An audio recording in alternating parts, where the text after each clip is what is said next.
그 사람, 나를 정말 소중히 여긴다고 생각했는데 시간이 지나니 내 존재가 점점 가벼워지는 느낌입니다. 혹시 이런 감정 여러분도 느껴보신 적 있으신가요?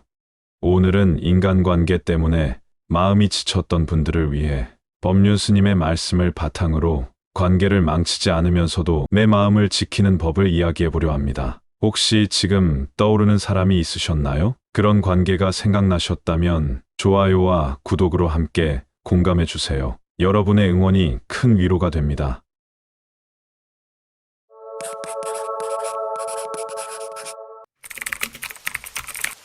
삼국지에서 조조는 뛰어난 인물 여포에게 큰 기대를 걸고 여러 번 기회를 줍니다. 하지만 여포는 결국 배신을 반복했고 조조는 믿음은 의무가 아니다라고 말합니다. 법륜 스님은 이렇게 말씀하십니다. 인간관계에서 괴로운 이유는 상대 때문이 아니라 내 기대 때문이다. 내가 이렇게 했으니 저 사람도 이 정도는 해줘야지. 내가 이렇게 표현했으면 알아줘야 하는 거 아냐? 하지만 상대방이 그렇지 않을 때 우리는 화를 내고 섭섭해하며 관계를 무너뜨립니다. 기대는 내가 만든 마음의 빚이고 상대는 그걸 갚을 생각조차 없을 수도 있습니다. 한 시청자의 사연입니다. 오래된 친구가 있는데 그 친구는 자꾸 연락을 안 해요. 제가 먼저 연락 안 하면 아예 안 합니다. 너무 서운해요. 결국 이 관계는 무너졌습니다. 하지만 자세히 보면 친구가 당신을 싫어해서가 아니라 그 친구는 원래 그런 성향일 수 있습니다. 서운함은 내가 바라는 방식으로 상대가 반응해주지 않을 때 생깁니다. 그건 상대의 잘못이 아니라 내가 가진 기대의 문제일 수도 있습니다. 장자는 이렇게 말합니다. 누군가가 나를 알아주지 않아도 나는 그를 원망하지 않는다. 그저 내가 나를 아는 것으로 충분하다. 인정을 바라는 마음, 상대의 반응에 기대는 마음, 그것이 줄어들수록 우리는 관계에서 훨씬 가벼워질 수 있습니다.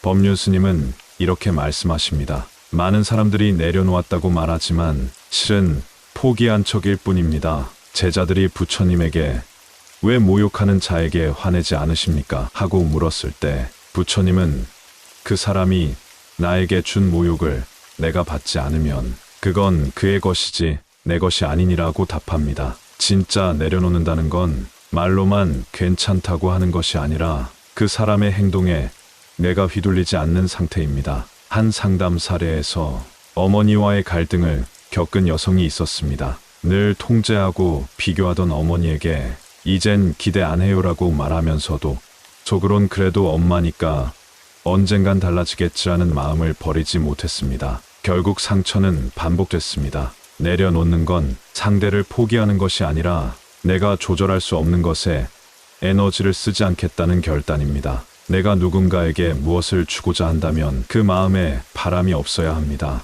무언가를 얻고자 하는 마음이 있다면 그것은 주는 것이 아닙니다. 법륜 스님도 비슷하게 말씀하십니다. 도와주는 것은 내가 좋으니까 하는 것이다. 상대가 고마워하든 그렇지 않든 그건 내 일이 아니다. 진짜 내려놓는다는 건 상대가 나를 몰라줘도 괜찮다는 마음입니다. 그때 우리는 비로소 진정한 자유에 가까워질 수 있습니다.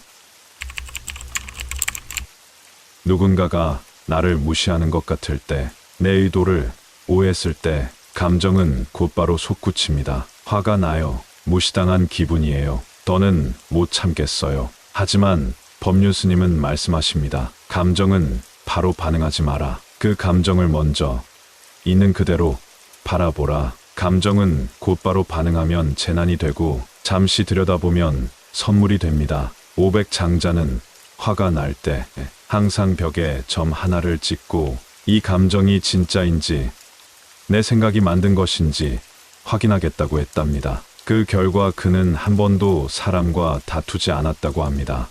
직장에서 동료가 내 아이디어를 가로챘다고 느낀 K씨. 그는 당장 카톡으로 따지려다 잠시 참고 퇴근 후 천천히 이야기했더니 실은 동료가 함께 한 일이라 생각하고 발표한 것이었음을 알게 됐습니다. 감정은 곧바로 표현하기보다 한 걸음 떨어져서 바라보는 것이 지혜입니다. 법륜 스님은 말합니다. 감정을 해결하려 들지 말고 그냥 느끼는 것부터 연습해 보세요.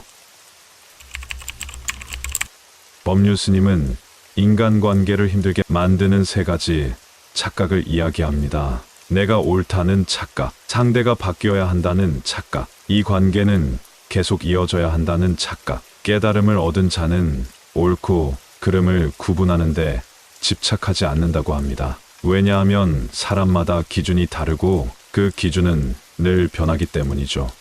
20년 지기 친구와 멀어진 여성의 이야기입니다. 서로 너무 다른 가치관을 가지고 있었지만 친하니까 계속 만나야 한다는 생각으로 관계를 유지해왔습니다. 결국 서로에 대한 피로감이 쌓였고 더 큰 다툼으로 끝나게 됐죠. 관계도 수명이 있습니다. 익은 과일은 먹고 썩기 전에 놓는 것이 지혜입니다. 논어에서 공자가 말합니다. 군자는 의로서 친하고 소인은 이익으로 친한다. 가깝다고 해서 모두 이어갈 인연은 아닙니다.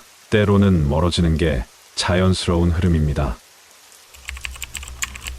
법륜 스님은 이렇게 말씀하십니다. 내가 편해야 그 관계도 편합니다. 상대를 설득하거나 관계를 지키려고 애쓰기 전에 내 마음을 먼저 살펴보세요. 현대 심리학에서 자기 이해는 모든 관계 기술의 출발점입니다. 내 감정의 뿌리를 이해하지 못하면 상대의 반응도 자꾸 오해하게 됩니다. 남편의 무뚝뚝함, 아내의 감정 기복, 서로 당신만 바뀌면 괜찮아질 거야라고 말했지만 스님은 이렇게 말했습니다. 그렇게 말하지 말고 당신 때문에 내가 힘들다가 아니라 나는 왜 이렇게 힘들까를 먼저 보세요. 관계는 서로가 아니라 나 자신을 먼저 바라볼 때 회복됩니다.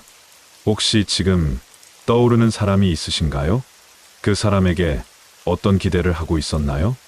기대를 살짝만 내려놓는 것, 그게 우리가 쉴 수 있는 첫걸음일지도 모릅니다. 이제는 관계를 통해 나를 무너뜨리지 말고 나를 단단하게 하며 관계를 지켜가는 법을 배워야 할 때입니다. 그 사람을 바꾸려 애쓰기보다 나의 기대, 나의 감정, 나의 고집을 살짝 내려놓는 연습을 해보세요. 이 영상이 여러분의 인간관계를 조금이라도 편안하게 만들었다면 댓글로 여러분의 이야기 남겨주세요. 이 영상이 누군가의 마음을 조금이라도 가볍게 해줄 수 있다면 그걸로 충분합니다. 감사합니다. 구독과 좋아요는 따뜻한 이야기를 이어가는 힘이 됩니다.